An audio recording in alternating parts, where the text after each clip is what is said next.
were some of the biggest hurdles in your Lyme disease advocacy to date?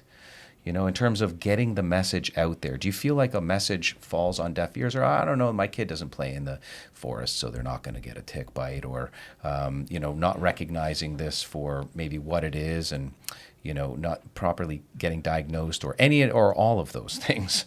Yeah. I think in the beginning, just the lack of awareness and the urgency around this issue was immediate. You could see it even just sharing with, my family, hey, I have Lyme disease and this is something you need to be careful of. Unless you're impacted by it, you really are, ignorance is bliss. It doesn't exist. It won't impact me. I've heard otherwise. The information out there, I think, not only could be potentially misleading, but I think is very inaccurate in sense that Lyme disease doesn't discriminate. Anybody can get this illness.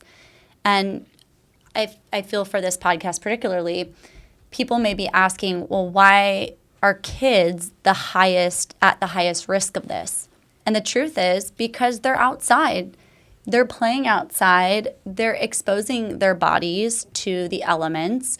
They're rolling around in leaves. They're hiking without, high socks and full coverage, and they are the exposed population. Their bodies are susceptible to more incoming, especially if they're not on healthy diets, they're not getting the right sleep.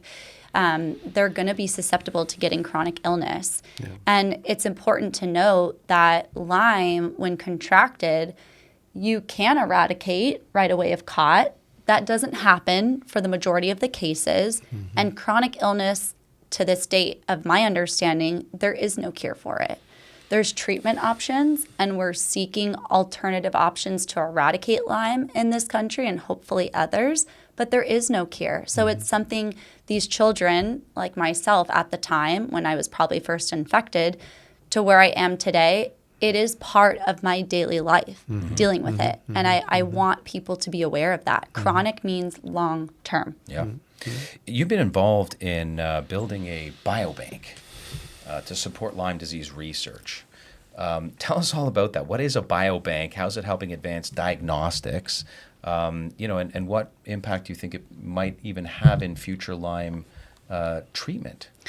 Yeah, so this is led by Dr. Liz Negrovich, and the biobank is really there for pediatric research, right? So the bank is present to be able to utilize these samples to understand more about how Lyme is impacting the youth. So I think this is going to be really big for those out there in the research field that need access to samples. It's not easy to find people with Lyme, probably because most of them don't think they have it, or they've been misdiagnosed with something else like chronic fatigue, fibromyalgia, MS, when really they have Lyme or they have underlying infection, right? Because Lyme is just one of the many co-infections and tick-borne illnesses out there. Right. So I just want to be clear to that as well. So this will be really transformative, for those researchers out there. And the Global Lyme Alliance is really focused on funding that research so we can get better answers, not only for diagnostics, as you mentioned before, IGeneX, which to many people, they aren't able to even access IGeneX to get tested. In the state of New York, you can't use IGeneX. Very restricted. Right? For that matter, a lot of other tests. Yes. New York. Yes, New York, right? Yeah. So, and it's expensive. So a lot of people who might have symptoms or be curious or consider Lyme, they're not going to be able to access IGeneX as an option to really get further testing. And as you know, it's 2 different tests that you have to take plus symptomology to get a really clear definition of Lyme diagnosis. So we definitely need better testing out there. There is no doubt about it. In terms of treatment, almost every LLMD, which is a Lyme literate medical doctor, treats Lyme differently. Some are using antibiotics, some are using methylene blue, some are using herbology. I think there's probably some credit for all and in between, going back to holistic approach. But each individual person is going to respond differently to that treatment. Sure.